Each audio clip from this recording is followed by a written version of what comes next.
கருப்பன் பேசுறேன். என் மக்கா, நீ என்னை எங்கே தேடி அலைந்தாலும் நான் உன்னுள் இருப்பதை நீ உணர்ந்து கொண்டே இருப்பாய். என்னதான் என்னை நீ மறைத்து வாழ்ந்தாலும் உன்னுள் இருக்கும் நான் உன்னை இயக்கிக் கொண்டுதான் இருக்கிறேன்.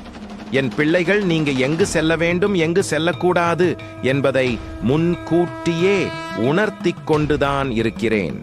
என்னை நீ ஆலயம் ஆலயமாக தேடி அலையும் பொழுதெல்லாம் உன்னுள் இருக்கும் நான் அகம் மகிழ்கிறேன். உனக்கு ஒரு வழிகாட்டியாக மட்டுமில்லாமல் உன்னுடைய சுக துக்கங்களை மகிழ்ச்சியை அனைத்து உணர்வுகளையும் பகிர்ந்து கொள்வதற்கு ஏற்ற உறவாக இந்த கருப்பன் உன்னுள் மாறியுள்ளேன். உன்னுடைய தூய்மையான அன்பு மிகப்பெரிய ஆயுதம்.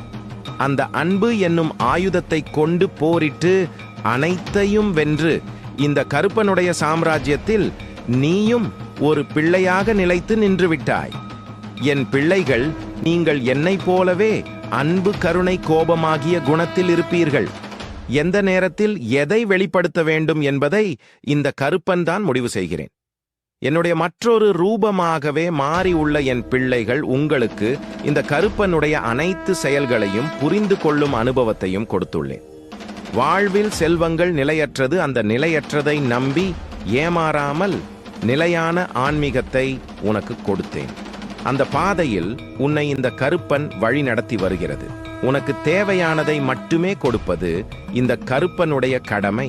தேவையில்லாததை உனக்கு கொடுத்து அதன் மூலம் உனக்கு மகிழ்ச்சியையும் துக்கத்தையும் கொடுக்க வேண்டிய அவசியம் இந்த கருப்பனுக்கு இல்லை.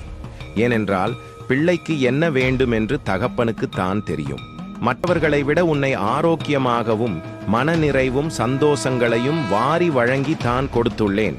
இவை அனைத்தும் உன்னுடைய வாழ்வை மேம்படுத்தும். கவலை கொள்ளாமல் உறங்கு. வாழ்வின் நல்லது எது கெட்டது எது என்பதை உணர்த்தியும் உன்னை வாழ வைத்துக் கொண்டிருக்கிறேன்.